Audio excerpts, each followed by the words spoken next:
Let's talk more about loops. In this video, we're going to talk about the for loop and some control flow statements. Like I said before, we use loops so we can repeat the same block of code a designated number of times. We don't repeat ourselves. This is a simple while loop. I just want you to take notice of three things. Here we're declaring our index, here we're creating a condition, and here we're having some sort of incrementer so we can eventually leave the loop.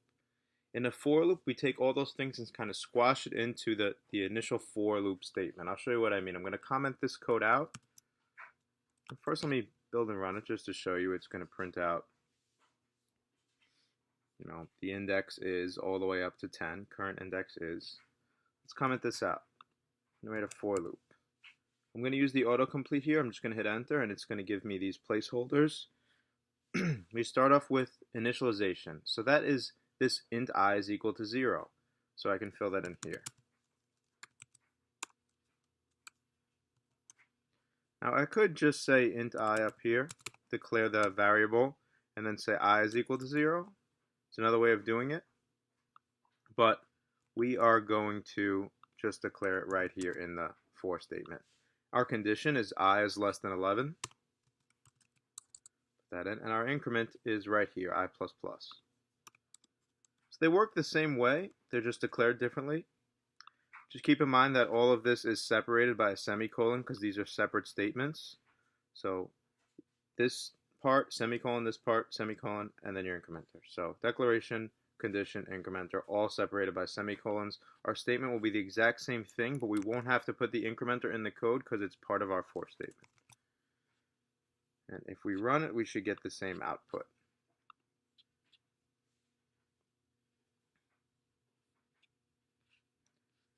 It's just two different ways, two different designs of creating a loop. So use while if you're more comfortable, use for. Sometimes some will work better in certain situations. Sometimes it's just a matter of preference. In fact, most of the time it's just a matter of preference.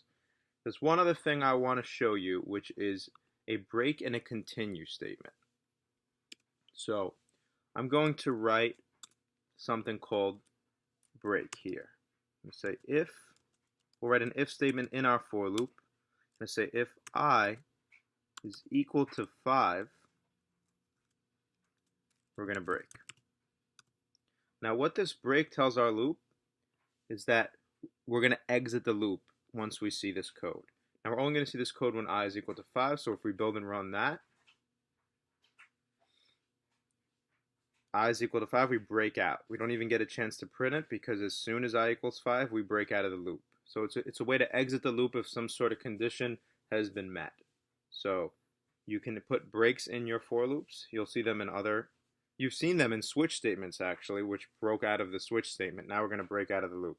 There's another thing we can use here, not just break. I'm going to comment this out. Instead of break, we're going to put continue. Now what continue means is whatever iteration we're up to in this loop, we're going to just start back over at the next iteration. So I'll show you what I mean if we build and run this code. We look at the output. The output here, you can see we're missing current index is 5. That's because what this continue statement does is when I is equal to 5 and it gets to here and it says continue, it doesn't perform the rest of the code within the loop. It goes right up into the next iteration of the loop. So it's a way to kind of skip to the next run of the loop. So you can play around with for and while loops. Later on in this video series, we're going to see fast enumeration, which is another type of looping, but for right now, these are fine. So just make sure you know while loops, do while loops, and for loops. Also, be familiar with this break and continue and what they do. In the next video, we'll talk about functions.